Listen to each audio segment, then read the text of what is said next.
So last night, as the Senate was getting ready to vote on this $2 trillion stimulus package, Bernie Sanders took to the floor and he laid down the law on these fools, all right?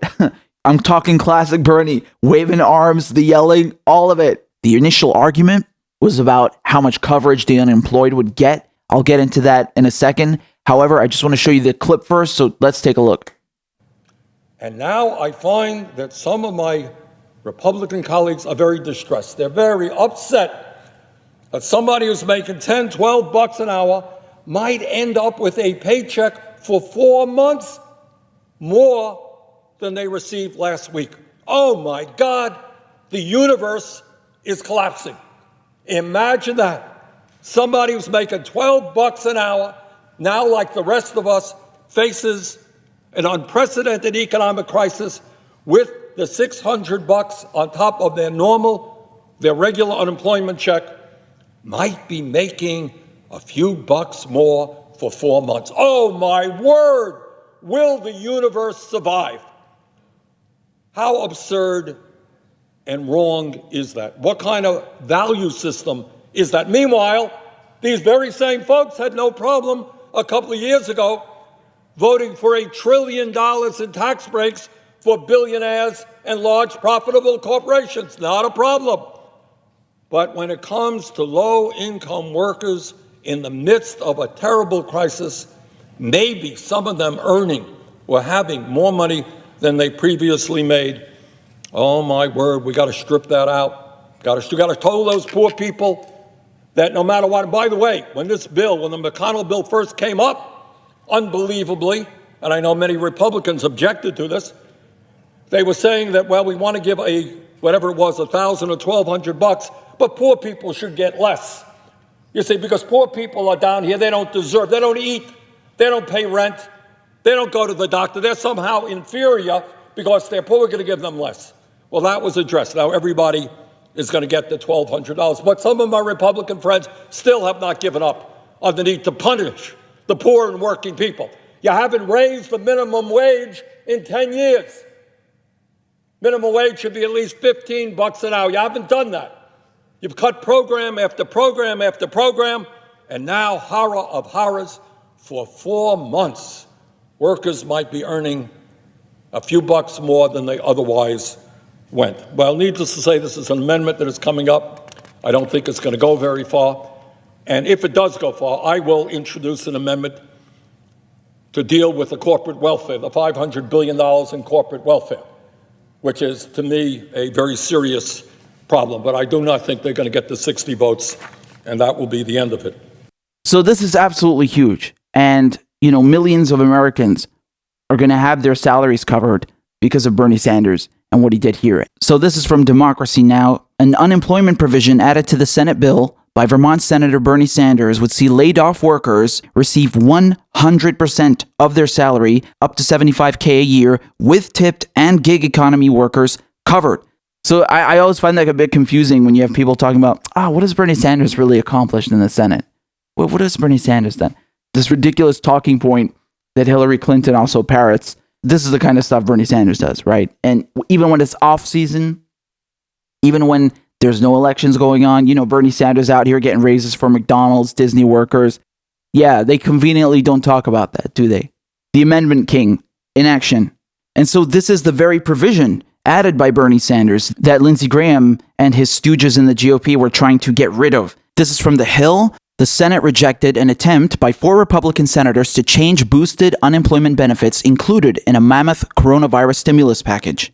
So this was introduced by Ben Sasse from Nebraska, Rick Scott from Florida, Tim Scott from South Carolina, and Lindsey Graham from South Carolina. And so that's why Bernie Sanders came down to rant about it and threaten them. Look, if you don't back off, you people who have no problem bailing out corporations but want to screw over the working class, well, I'm going to introduce my own amendment against this corporate bailout, the slush fund that you're trying to push here.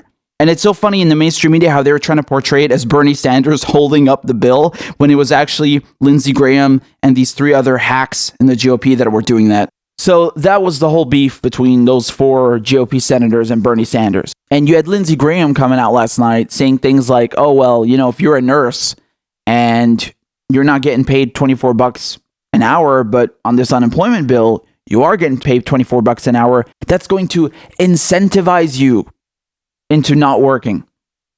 The mental gymnastics they go through to justify screwing over poor people is really something. You have nurses and doctors coming in right now wearing garbage bags, okay, trying to help people, catching coronavirus themselves and literally dying trying to help people. I'm pretty sure you don't have to worry about them coming into work. And matter of fact, maybe you should pay them those $24 an hour so you don't have to worry about them not being compensated properly in the first place, which they should be.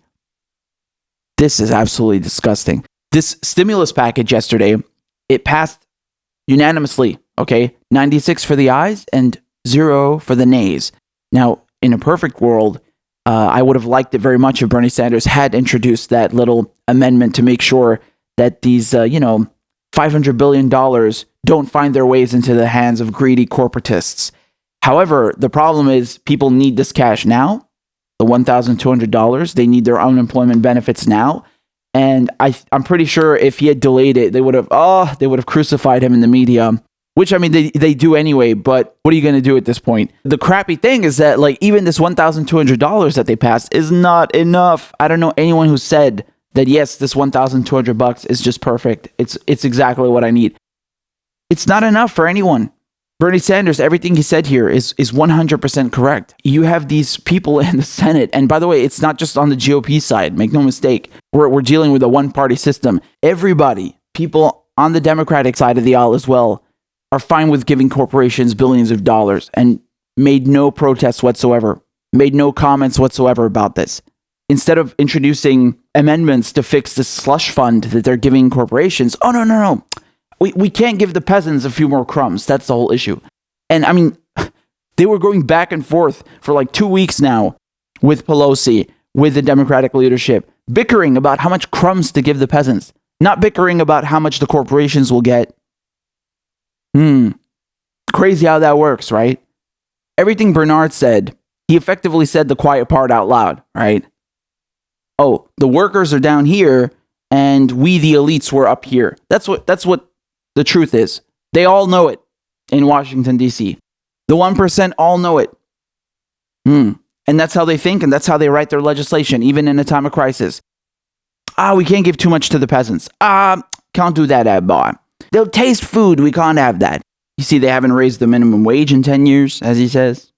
They won't even give people these unemployment benefits for 4 months. We're not even talking about permanent things. This is 4 months. But when it comes to permanent tax cuts for the rich, amounting to $1 trillion, that's fine.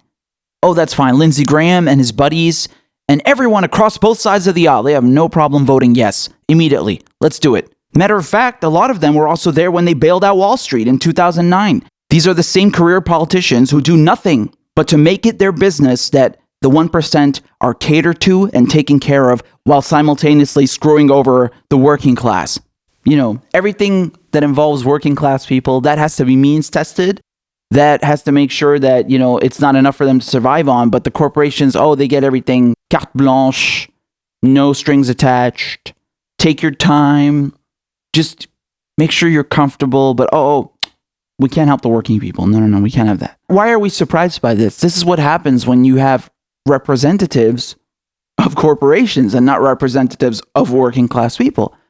That's what you're going to get. As long as you have people taking donations from lobbyists, from corporatists, from the private sector, you can't trust them to execute their legislative duties on behalf of working class people, on behalf of the average American, meaning you. That's not happening until you get rid of them. And by the way, for an added dose of irony, these very same people, these senators, just like Lindsey Graham and his 3 other stooges, these elected representatives who live on taxpayer dollars are about to take a holiday in the middle of a global pandemic. And then they're complaining about helping the unemployed and helping people who are out of work and can't pay their bills. I mean, this is absolutely ridiculous. And it's so typical that, Bernie Sanders is one of the only, if not the only person who's actually up in arms literally about this. And the only one screaming and yelling, Bernie, you're too angry. Remember that? The question isn't why Bernie's angry. The question is, why aren't you angry? Why aren't you outraged that corporations are getting all of this cash? They're getting the lion's share. Meanwhile, the working class people, the people who actually produced that wealth, the people who gave that wealth in the form of taxes, their money, the taxpayers' money? Why is that going to corporations and not back to the taxpayers who are in a time of crisis right now, who don't have savings because of your oppressive system, who don't have healthcare because of your healthcare industry interests, who don't have a means to pay their rent, don't have a means to pay their mortgages, who are struggling and having to go into work, maybe risk getting infected and infecting their families? I mean, everything all around is a disaster. And even then, they still want to make sure that they crush working class people, that the boot of the system is pressed down onto their faces. It must leave its imprint on them, even during a global pandemic, even now. Absolutely unreal that, giving the workers a few more crumbs for 4 months. Oh no, he has a good Sarah over here. I heard he's advocating for the working class. Quite amusing, yeah. Bernie Sanders, he's out there in the trenches fighting for working class people. And let it be noted that Bernie Sanders is 78, in the middle of that age group that is especially prone to severe health risks from coronavirus. And he don't care. He's coming all the way down to Washington, D.C. He's right there in the Senate on the floor just to make sure that working class people have a voice, even if it's just one voice, a yelling voice. And rightfully so.